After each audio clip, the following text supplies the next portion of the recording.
പാലക്കാട് ചാലിശ്ശേരി പിഷാരിക്കൽ ദുർഗാദേവി ക്ഷേത്രത്തിലാണ് മോഷണം തുടർക്കഥയാകുന്നത്. 2 മാസത്തിനിടെ ഇത് 2ാം തവണയാണ് മോഷണം നടക്കുന്നത്. ക്ഷേത്രത്തിനുള്ളിലെ സ്റ്റോർ റൂമിന്റെ വാതിൽ തകർത്താണ് മോഷണം നടത്തിയിട്ടുള്ളത്. ഉരുളികളും വർഷങ്ങൾ പഴക്കമുള്ള കലശക്കുടങ്ങളും ക്ഷേത്രത്തിൽ നിത്യേന ഉപയോഗിക്കുന്ന വിലപിടിപ്പുള്ള പാത്രങ്ങളുമാണ് സ്ഥിരം കവരുന്നത്.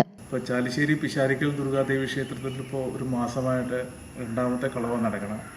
ക്ഷേത്രത്തിൻ്റെ സ്റ്റോർ റൂം പൊളിച്ച് ക്ഷേത്രത്തിൻ്റെ പൂജാ സാധനങ്ങളും സാമഗ്രികളും പാചകം ചെയ്യുന്ന സാധനങ്ങളും എല്ലാം കട്ടുപോയതാണ് നമുക്ക് കാണപ്പെട്ടത്. മിഞ്ഞാന്ന് രാത്രി പുലർച്ചെയും ഇതാണ് ഉണ്ടായത്. അപ്പോൾ ക്ഷേത്രത്തിലെ തിരുമേനി 5 മണിക്ക് വന്ന് കാണുന്ന സംഭവം എന്താ വെച്ചാൽ ഡോറ് പൊളിച്ച് ഉള്ളിൽ കിടന്നതാണ്. അപ്പോൾ ക്ഷേത്രത്തിലെ കലശക്കുടകളും മറ്റു പാത്രങ്ങളെല്ലാം നഷ്ടപ്പെട്ടതായാണ് ഇപ്പോൾ കാണുന്നത്. ഇത് കഴിഞ്ഞ മാസം ഇതേമാതിരി ഒരു സംഭവം നടന്ന് പോലീസിൽ റിപ്പോർട്ട് ചെയ്തിരുന്നു. ചാലിശ്ശേരി പോലീസ് സ്റ്റേഷനിൽ പോലീസ് അതിൻ്റെ നിയമ നടപടികൾ മുന്നോട്ട് കൊണ്ടുപോകണമെങ്കിലും ഇതുവരെ കണ്ടുപിടിക്കാൻ സാധിച്ചിട്ടില്ല.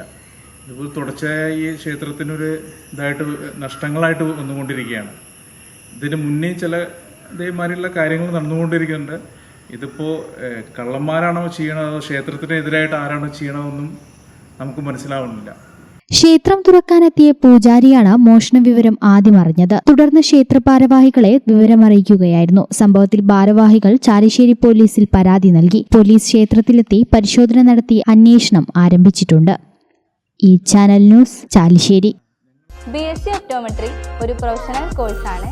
ഇതൊരു പ്രാക്ടിക്കൽ ഓറിയന്റഡ് കോഴ്സും കൂടിയാണ്. ക്ലാസ്സിൽ പഠിക്കുന്നതിനേക്കാൾ ക്ലിനിക്കൽ എക്സ്പോഷർ കൂടുതൽ വേണ്ടൊരു മേഖലയും കൂടിയാണ്. അൽസലാമ ഐ ഹോസ്പിറ്റലിൽ ആവശ്യത്തിലധികം ക്ലിനിക്കൽ എക്സ്പോഷർ നമുക്ക് ലഭിക്കുന്നുണ്ട്. അതുകൊണ്ട് തന്നെ വേഗത്തിൽ പഠിക്കാൻ പറ്റുന്നു, എല്ലാം മനസ്സിലാക്കാനും പറ്റുന്നു. We are very happy to be the part of Al Salama Optometry College.